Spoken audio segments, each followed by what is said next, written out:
Hey guys, Jedi270 here with an inaugural video on the new channel, the Gas Guns Armory.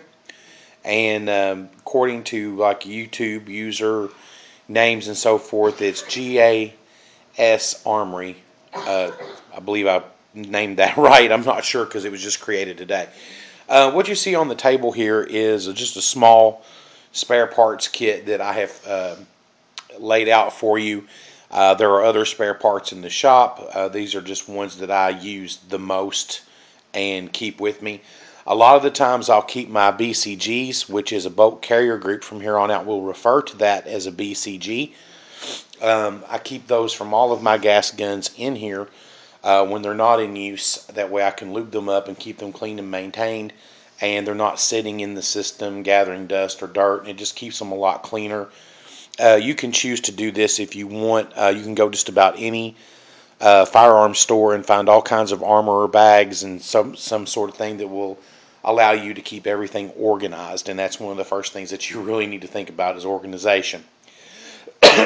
Also, this at the top, this is a King Arms High Power Bolt Carrier Group, BCG. This is the GMP with the iron airsoft nozzle.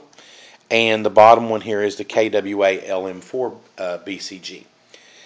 Another user had sent me a message last night on my other channel asking me if the iron airsoft nozzle works in the King Arms BCG, and sadly it does not. I've done a video on it on the iron airsoft, but also I'm aware that you may watch one video and then jump on over to another and not explore the channel in depth, so therefore I really don't have a problem with redoing it.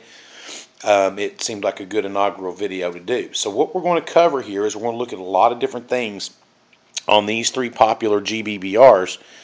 The WE is out in the shop. I don't have it in here, so I'll have to probably do another video on that later. But what we're going to cover is wear on the BCG, what causes it, and the loading nozzles, and we're going to put to bed a common misconception that the KWA LM4 BCG is full steel. There is a fair amount of forged steel on here. When I say forged, I mean it's molten steel poured into a mold. No part of it is CNC, I believe, other than this part of the loading nozzle down here at the bottom. But we'll take that out and we'll look at that.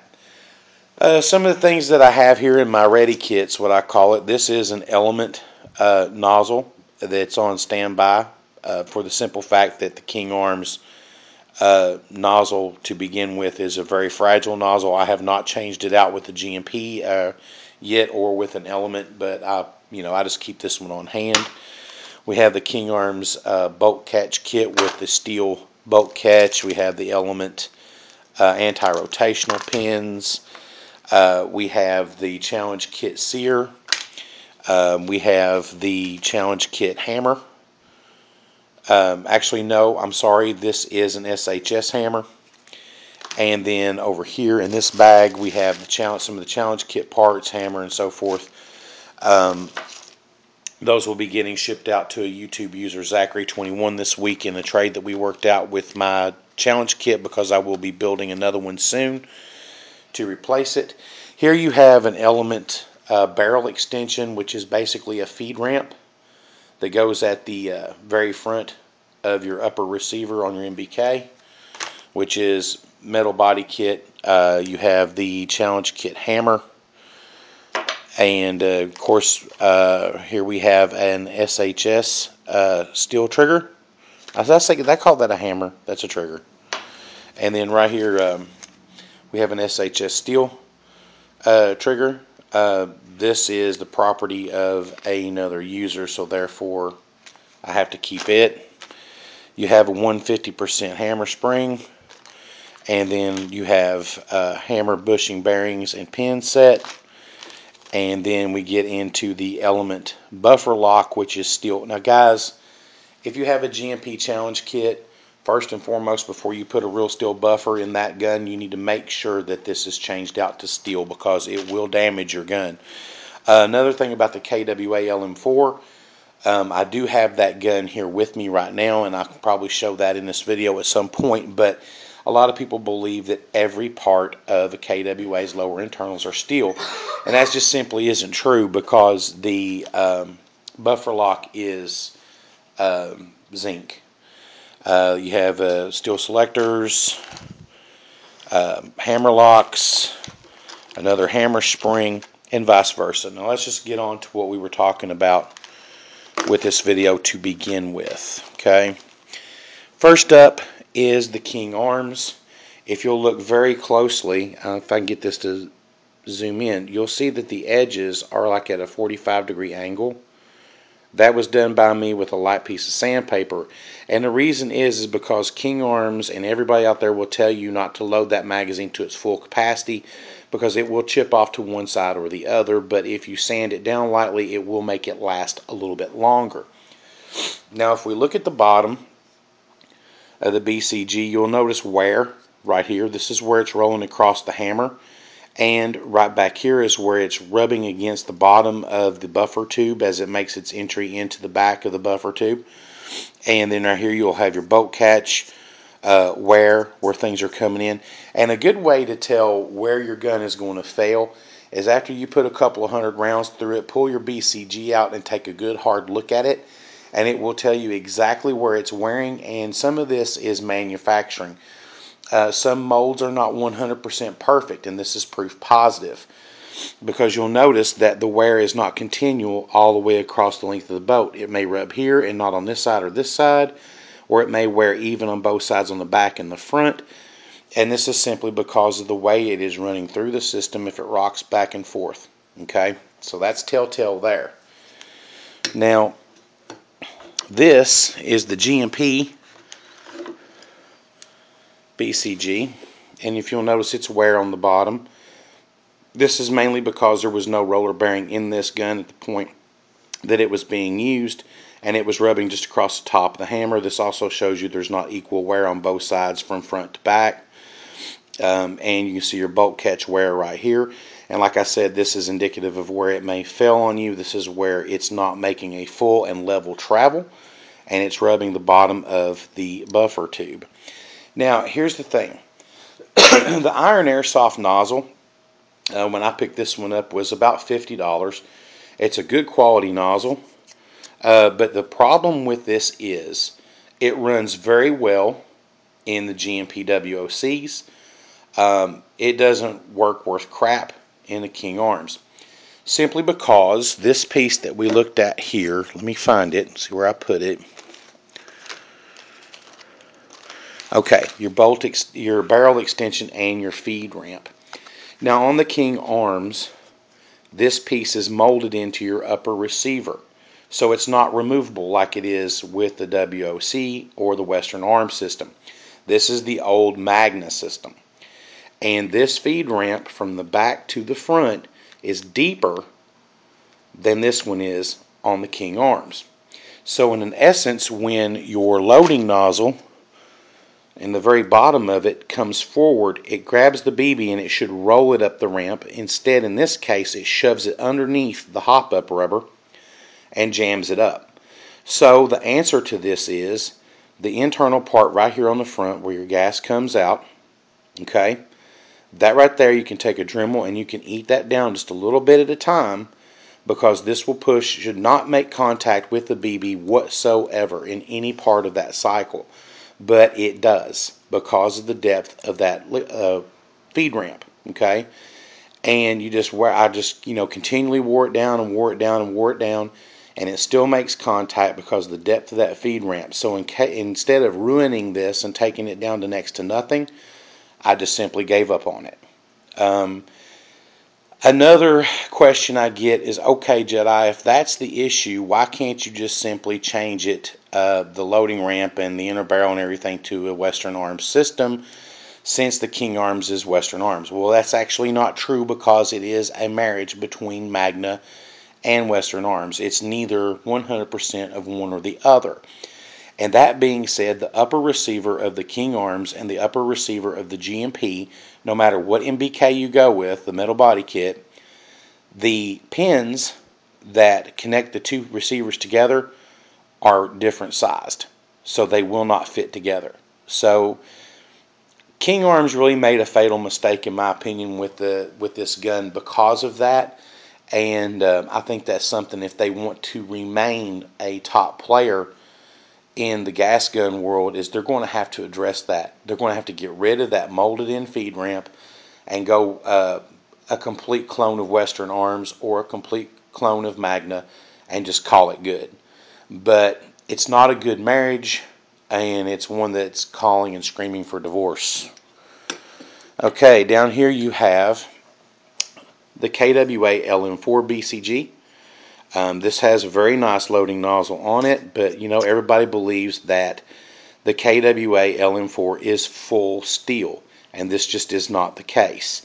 The only steel on this BCG is the main body, the gas tube at the top, and this piece right down here at the bottom is steel. The rest of this is a plastic nozzle bolt face.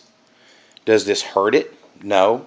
Actually, it's I can see why they designed it that way, because all of this hard metal, being steel, would just be smashing and doing incredible damage to the feed ramp and the barrel extension on the back. So therefore they've went with plastic here and selected the lesser of two evils just by making this metal, so you don't have the problems that you had with the plastic on the King Arms, which is ingenious. I think this is something that all gas gun manufacturers should adopt from KWA's playbook. This is, in my opinion, one of the highlights of that gun. Now also on the bottom you will notice that even KWA is not perfect, because you've got one wear spot right here where your roller bearing on top of your hammer is making contact with your BCG. But you'll also notice back here you don't see a whole lot of wear right here, which means this thing is riding very well and within specs into the buffer tube, and you're not getting a lot of wear at the front or on the sides or anywhere on the edges, and this is awesome. You do have wear right here on this edge, and this is something that is caused by the hammer and will eventually wear this piece out, but it being steel, it's not going to be that huge of a problem. Now another thing that people need to take from KWA's playbook, in my opinion, let me get this gun opened up for you here. Okay, if you'll notice on the LM4, the hammer, look how wide that is. And you'll notice the shininess right there on the center of that roller bearing. It's not getting the same wear all the way across, which kind of takes away from this. But then again, like I said, out of all the GBBRs that I've owned or shot or worked on, this one has the best hammer. Okay, it would be nicer if it were more in specs to where it was even wear across that roller bearing. But I think every GBBR manufacturer needs to look into the thicker, heavier, wider hammer instead of that thinner one. Now down here, as I said before, that right there is your buffer lock. This is completely stock. And here we have a magnet. Okay, you can see that that magnet sticks on all the other internals and externals. Okay, but down here, it does not. Okay, this is zinc metal, or what everyone refers to as pot metal, and what every fanboy of this system screams, oh, it's all made of pot metal. Well, there you go. There's a pot metal piece in a KWA. Why they did this is completely and totally beyond me. Why they didn't go with a steel one. Booby, one of the armorers here on the channel, has taken a steel tool punch and cut it down and made a buffer lock out of that for his LM4, and it's worked very well, because when he put in this his real steel buffer, it just smashed its way through and did a little bit of damage. So these guns are not designed to run beyond the pressures. Like when you put in angry gun kits and everything else, then you need to make sure that you upgrade everything in this gun to steel to include that buffer lock, primarily that buffer lock. Okay, so that's, that's something that needs to be looked at. Another thing about KWA that I'm not really keen on, if you'll look right here, I set this gun down in the shop and there was a piece of masking tape. I don't know if you can tell right there with that flash. but it was on there very light, so when I picked it up and pulled it off, a big chunk of paint came with it. They're not very well known for their paint, and a lot of people knock on WE because their paint. Yes, WE has in the past had a problem with their paint quality, but KWA is no stranger to that problem. It's something that you just need to live with, or if you don't want to live with it, you need to be able to make it better. So hopefully this answered the question on the iron airsoft, and also we talked about what's steel and what's not on the LM4's BCG, and we've discussed wear on your bolt carrier group, and that's a good way to diagnose where your gun is going to fail first. And it's something that everyone needs to know in order to be a competent airsoft armor when it comes to GBBRs, because breaking parts are a bane to us. And they're getting better as technology grows and things get better off. But, this way it lets everybody know, the proof is in the pudding. This BCG is not full steel. And there's no steel on these two. And we know now that the iron airsoft will not work. Now, that's not to say that the other CNC aluminum nozzles by other companies out there won't work in the King Arms. I have no experience with those, only the iron airsoft. So there you go, guys. I hope you enjoyed this inaugural video over here at Gas Guns Armory, and we hope that you guys submit videos to become an armorer and a contributor on the channel, and we hope that this grows the gas gun world a little bit, and I thank you very much for watching. Have a blessed day.